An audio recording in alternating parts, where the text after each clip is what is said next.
My name's Dave and I work for KS Engineering in Exeter.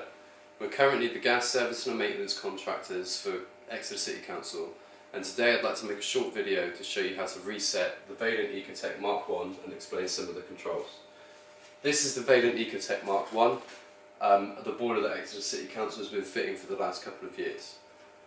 As you can see, the boiler is in normal operation at the moment and firing for central heating. You can tell that the boiler is in normal operation because the green light is on, which shows you have power going to the boiler, and the orange light is on, which shows that there's a flame present inside the boiler. I'll simulate a fault quickly by turning off the gas supply, and as you can see, the orange light has gone off nearly immediately, which shows that the flame's now gone out. The boiler will try to reignite itself a couple of times, which is the faint ticking you can hear in the background. I'll just run through some of the other controls while we wait for that to lock out. In the top left hand corner you've got these two dials. The top one, with a picture of a tap next to it, allows you to control the temperature of the hot water coming out of your taps. As you turn the dial, the digital display will show you the temperature that it will be set to, the maximum being 65.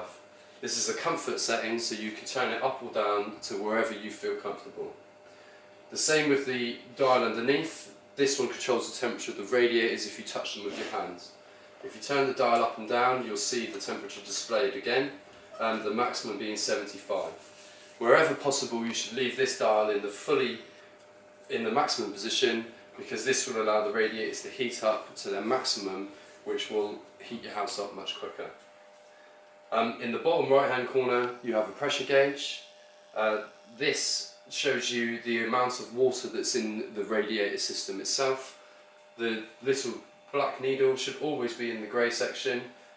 If it goes too low, the boiler will stop working, and if it goes too high, then the boiler will eject some of the water from the system through the safety discharge pipe.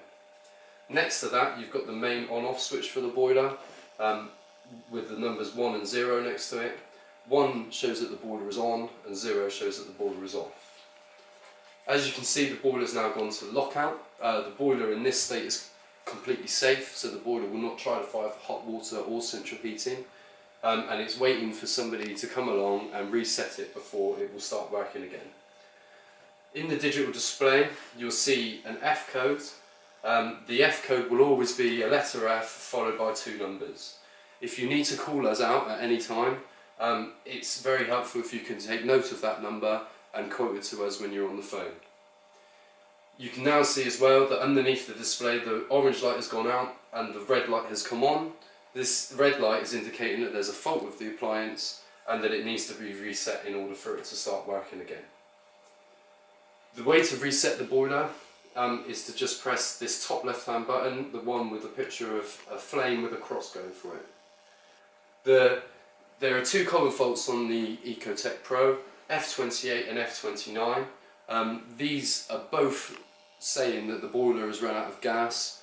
One is saying that it's run out of gas before it tried to fire up, and the other is saying it's run out of gas while it was firing up, which is the F29 code which is displayed now. If F28 or F29 is displayed on your boiler, we recommend that you go and check your gas meter. Make sure that you've got credit on your gas. If you don't, then you'll need to go down to the shop and buy some and recredit your gas meter before you come and reset the boiler. The only other thing that could be wrong is occasionally the new gas meters lock themselves off, in which case on the meter itself in the bottom right hand corner, off will be displayed in quite big black letters. You either need to hold the red A button in on your gas meter until you hear a click, and then the meter should say on. Failing that, you'll need to ring your gas supplier or Transco and they'll send somebody out to repair the meter for you. Going back to the boiler then, in order to reset it, like I said, it's very simple. All you need to do is press the button which is directly underneath the red light, the one with the flame with the cross through it. As soon as you press the button, the red light will go out, the boiler will go to a neutral state, and it will start to go through the process of firing up. This will again take about 30 seconds to a minute while the boiler checks everything inside itself. If at this stage the red light comes back on, then you'll need to call Exeter City Council on 01392 265 031. But as you can see, because I've turned the gas back on, the orange light has now come on, which shows that the boiler is working properly again. We hope you find this helpful. Thank you very much. Take care.